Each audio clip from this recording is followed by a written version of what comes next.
You guys, welcome back to the channel, and this is Rocket again. Today I'm making a reaction video of my home nation, Indonesia. Yeah, I'm an Asian, so yeah. Hope you enjoy the video, and let's get started. Hey everybody, so if you don't know anything about Indonesia, basically all you have to know is that it's kind of like the Hawaii of the Muslim world, but it's like huge. It's like the biggest state, And by the way, if you hear some noise in the background, just ignore it and focus on the video. Thank you. and with orangutans. And that's it, just no punchline. Let's just go to the intro song. It's time to learn geography. Now! Hey everybody, I'm your host Barbie. So as some of you know, I've been to Indonesia one time on one island for like 3 hours. I ate one dish, so basically I'm like the Indonesia expert, right? kinda. Well, if not, I'm kind of like the only guy on YouTube doing full profile videos like this. So for now, you'll just have to kind of deal with me for like the next 12 or so minutes. Woohoo! Default! Default. Alright, so again, if you don't know anything about Indonesia, it's basically like if the Middle East and South Asia had an incredibly colorful, loud, somewhat There's a explosive title. set of babies. Like thousands of them. Okay, that doesn't really help. First of all, Indonesia is the world's largest archipelago nation located right where the Indian Ocean meets the Pacific Ocean on the incredibly clustered set of islands making 6 countries known commonly as Nusantara or the Malay Archipelago. Indonesian Archipelago. Sure, whatever. Half of this stuff I don't know, so yeah.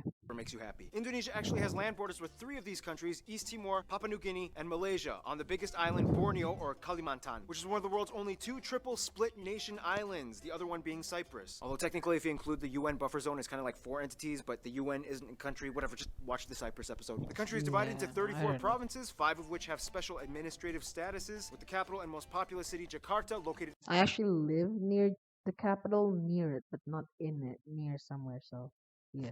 on Java, the world's most populous island with nearly half of the I'm in entire Java. population of Indonesia in it. The largest cities after Jakarta are Surabaya and Bandung, both located on Java Island, Oh man, those 2 cities are wonderful. I've been to those cities too before, so it's pretty wonderful.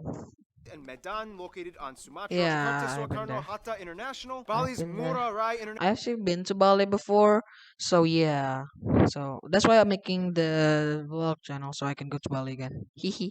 In Despansar and Surabaya's Juanda International. Now here's where things get a little speculative. Today there are still arguments claimed as to exactly how many islands Indonesia Close the door. has. The National Coordinating Agency for Surveying and Mapping says Indonesia has about 13,500. The National Institute of Aeronautics and Space Agency says that it has my about God. 18,300, whereas the Ignore that. Indonesian government claims about 17,500. But wherever the point is, there's a lot of them. Over 8,800 have names and over 900 of them are permanently inhabited. You would think they are the country with the most islands, but surprisingly Finland and Canada beat them. But What? a lot of their islands are kind of like boop-a-doop, little islands in the lakes, so does it really count?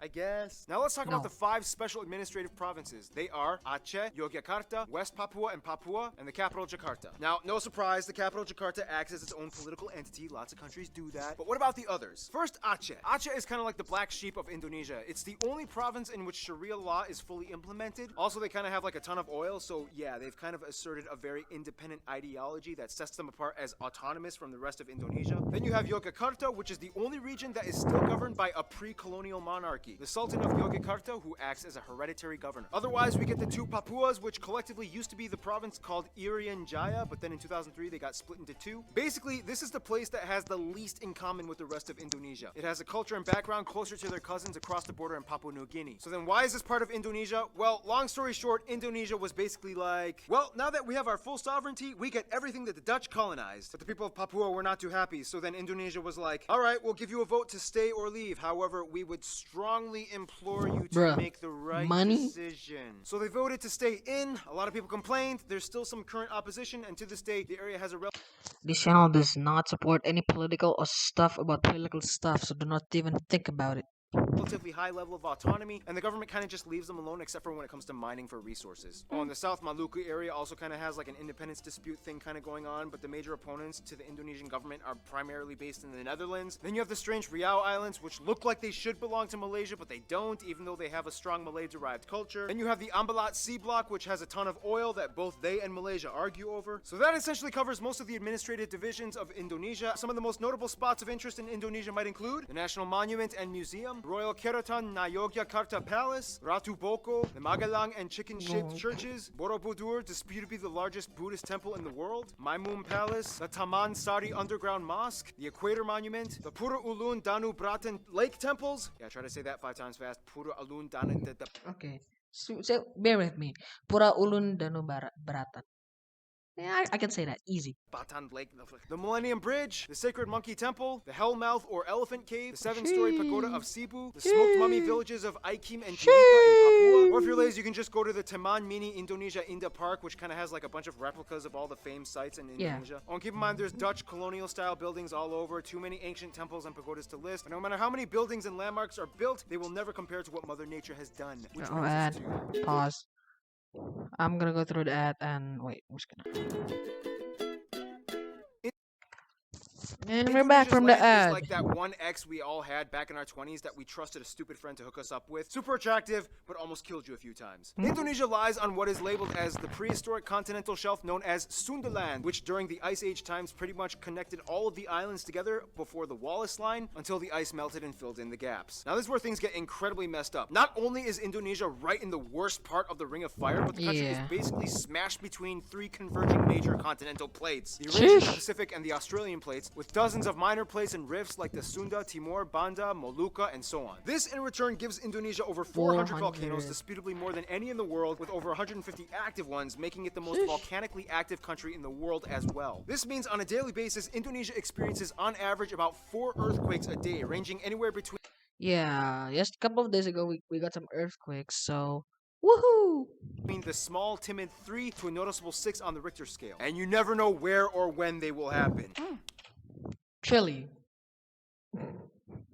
Yeah. Impressive. Nonetheless, volcanoes can be a good thing, especially when concentrated close to the equator, as the warmer, humid climate allows moisture and minerals to coalesce, creating some of the most fertile land on the planet. This is why places like Hawaii and Iceland are so radically different despite both being volcanic islands. In the end, Indonesia got blessed with a flourishing abundance of flora and fauna, the second highest concentration in the world after Brazil, many of which being endemic species like the Rafflesia arnoldi and the Titan arum, they smell like corpse, yeah. Largest flowers in the world, which each smell like rotting corpses. And at over 180, they also have the highest concentration of mammals out of anywhere in the world. Nonetheless, the national animal is actually a dragon. Reptile, the largest in the world at 3 meters long, the famous Komodo dragon. Yes, sir, a dragon. Which you can find a bunch of on Komodo Island, which is where they get their name from. And they can kill people. Just a heads up. And the surprisingly not national animal, even though everybody knows and loves them, the only great ape in Asia, orangutans, are only found on this archipelago as well. By the way, they look docile and quiet, but orangutans can rip off your arm if you anger them. So don't. Otherwise, the largest mountain, Puncak Jaya, is located in the east in Papua. The longest river, the Kapuas, flows on Kalimantan, or Borneo Island, starting in the east, emptying into the South China Sea. The largest lake, as well as the largest volcanic lake in the world, Lake Toba, can be found on Sumatra. This is also the site of the largest speculated volcanic explosive eruption on Earth.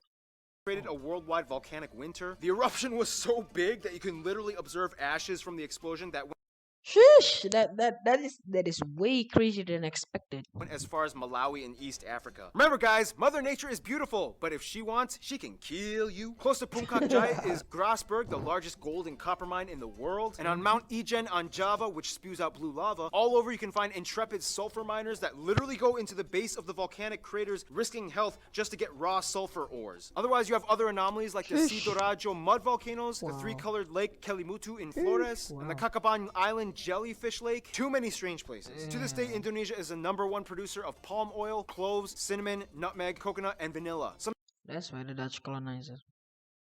Okay. national dishes might include things like rendang, satay, or satay, gado-gado, lontong, ketupat, papeda, ikan bakar, pempek, tumpeng, lemang, and the national dish Oh, this is my favorite. Right? This is basically fried rice. This is the beautiful fried nasi rice. goreng, which basically just means fried rice, which has no exact recipe. You can mix it up and kind of do whatever you want to it. I mixed it up with a lot of stuff. Eggs and sometimes even cheese. Oh, and keep in mind, Malaysia might argue that some of these dishes belong to Don't them, get me but that's a started. whole other story Shut up. tied in with history and Here's culture. more ads, We got time. bruh. Why not talk about it? And we are back. with the video. Now, there's a lot of curious mysteries when it comes to Indonesia's people. Like, how did they become predominantly Muslim? Or what's the whole deal with them in Malaysia? Or wait, this guy is considered an Indonesian? What? First of all, the country has about 263 million people, making it the fourth most populous country in the world, with the largest population of Muslims as well. Now, here's the thing. In a sense, yes, 95% of the population is considered native Indonesian, but that's an incredibly broad term considering that Indonesia has about 300 different ethno-linguistic groups split up across all the island regions of the country. If you look at a map with the actual ethnic group breakdown, it kind of looks something like this. Nonetheless, the two largest parent ethnic groups are the Javanese that make up about 40%, the Sundanese that make up about 15%. Otherwise, the rest of the population is primarily made up of smaller groups and tribes that have only around 2 to 3% each, like the Batak, the Sulawesi, the Balinese, Minangkabau, Betawi, Papuan, Dayak, and so on. Finally, about 5% are non-indigenous Indonesians like Chinese, Arabs, Indians, and even a few Europeans. I think I have a neighbor from Australia. I don't know. They also use the Indonesian rupiah as their currency, they use the Type-C plug outlet, and they drive on the left side of the road. And here's where things get a little confusing. Culture and language. The one thing that kind of unites all Indonesians is that they share the national language Bahasa Indonesia, which means the Indonesian language. However, Bahasa Indonesia is actually kind of like a lingua franca to many of the people, as Indonesia is the world's largest trilingual country. In addition to Bahasa Indonesia, most people speak their own mother tongue as well as English. Yep, English. They caught on quick when they realized it was the money language. Yeah, the money language. The money language. That is funny. Yeah, I study English for stuff, so don't think about it. The funny thing is, even though the Javanese make up the largest people group, the Javanese language is not an official language. Yeah. Technically, it could have been, but then that would have favored one people group over all the others, which would have caused tension, so they kind of had to choose like a neutral default. Plus, Javanese is like really hard to learn, and the original writing system, although very beautiful, is incredibly difficult to write. Nonetheless, at nearly 100 million speakers, this makes Javanese the largest non-official minority language in the world. And that's why the Bahasa Indonesia language is so strange. It's not even technically indigenous to Indonesia, but more Malay-derived. To this day, people who speak Bahasa Indonesia can understand somewhere around 60 to 70% of what their neighbors are saying in Malaysia. The biggest difference, though, would be the loan words, as Indonesia took quite a bit of influence from the Dutch back in colonial times. For example, kantor versus kantor, doctor versus dokter, mantel, mantel, oma, opa, wortel, Wortel. Speaking of the Dutch, quick history lesson. Hindu kingdoms, Buddhist kingdoms, Islamic kingdoms. The Portuguese come in quickly, but then the Dutch flock in. Japan comes in for a couple of years and decimates a huge chunk of the population. Independence, Republic, the Suharto years. Controversial incidents and fights with ethnic Chinese, Timorese, and Papuan peoples. Suharto falls, Reformation period begins, and here we are today. Yep. That is a very quick history of us, yeah. Very fun. In Indonesia, all citizens are required to register under one of 6 recognized religion categories: Islam, Protestant, Catholic, Hindu, Buddhist, and Confucianism. Sheesh. 1, 2, 3, 4, 5, 6. Wait, 1, 2, 3, 4, 5, 6. Okay. If you don't identify with either, then Sorry. Prior to Islam entering around the 13th century, Indonesia was actually primarily Hindu and Buddhist. It's disputed on how exactly Indonesia became prevalently Muslim. Some people will say that it's because of the Arab traders that came by in the early first millennium. Others will say that maybe it had to do with the Malacca Sultanate conquest that fought against the Hindu and Buddhist kingdoms. And the truth is, both might be right. Inevitably, Bali became like the last sort of haven for whatever Hindus were left. The eastern Nusa Tenggara region and the Papuas remained predominantly Christian, as the Dutch and Portuguese shared the gospel. Islamic culture in Indonesia is a little different from what it looks like in the Middle East. For one, most mosques don't have the typical dome structure, and actually many of them resemble Hindu temples, like the Demak Great Mosque. When a family member dies, their relatives might often come together and pray for a whole week, and then again on the 40th day, and then on the year anniversary, and then on the 500th day, and so on. Also, the night before Eid al-Fitr, the youth might gather and go around neighborhoods reciting the takbir. Those are some things you don't really typically find in the Middle East. Clothing modesty customs are pretty loose. Not all Muslim women wear hijabs, however, the ones that do might also complement it with Western clothing. That's actually true. That is actually true. So yeah, that's true. No joke. That's true. Like branded t-shirts with skin-tight sleeves and jeans. When I was in Indonesia, I saw a hijab-wearing woman with short sleeves and capri pants exposing her calves. I was like, can they do that? Now, in terms of culture, again, it depends on where you are, and many indigenous peoples still follow ancient traditions. Everything from the Minangkabau candle dance to the gamelan players of Yogyakarta, Wayang Javanese shadow puppetry, Balinese festivals, Sumatran pencaksilat martial art tournaments, Kenya motif paintings of the Kalimantan tribes, the deadly pasola game played by Sumba peoples, Karabeng. Look at the face. Look at the face. He looks like not happy at all. Look at his face. Look at his face. Long. cow racing on Madura Island, the strange burial traditions of the Toraja people, and everywhere you can find those Oh, pointy longhouses. looks scary. That is look very very scary. Otherwise, some notable people of Indonesian descent might include people like the first president Sukarno, Gada Maja, R.A. Kartini, B.J. Habibie, Iko Uwais, Yayan Nuruhian, Sesep Arif Rahman, Agnes Monica, Iwan Fals, Anggun, Megawati Sukarno Putri, the Hartono brothers, and YouTubers Brian Emanuel and Raditya Dika. Now, If you guys know like a YouTuber or celebrity from Indonesia, just step it down in the comments. Thank you. it's so hard to cover Indonesia's culture because there's so many different people groups, each with their own cultures. It's insanely colorful and rich. I wish we could cover more, but we That's the third ad of the video. can move on to some diplomatics, shall we? And we are back from the ad. Thank you.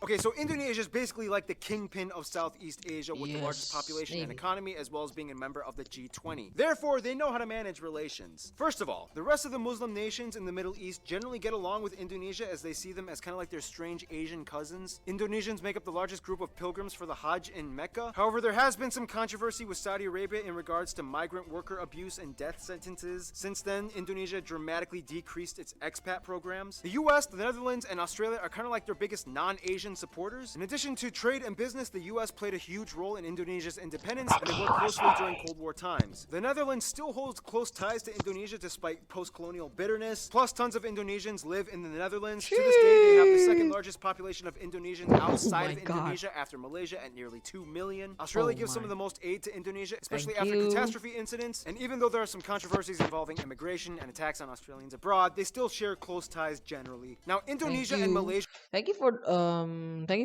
maybe for Americans or maybe some Netherlands people or an Australian. Please, thank you very much. Leave a comment saying like hello from are kind of like the what, Colombia whatever. and Venezuela of Southeast Asia. They're like the twins separated at birth and have a strange love-hate relationship. Malays accuse Indonesians of stealing their culture and language. Indonesians accuse them of not being grateful for all their help during war times. But when they actually meet up as people, it's like they're totally brothers. Nonetheless, most Oh my. Indonesians I talk to have said Japan is probably their best friend, which is funny Wow. because Japan kind of really messed things up during World War II. Nonetheless, they've moved on, and today Japan makes up the largest export partner. Tourists flock in year-round, and the two have been building each other up for over half a century. In That's conclusion, Indonesia's people are very much like their islands, numerous with lush, colorful, strange diversity. Sometimes a cyclone, earthquake, or volcano of controversy erupts, but at the end of the day, they still flourish together as one. Stay tuned, Iran is coming up next. Oh wow, thank you very much for watching, guys.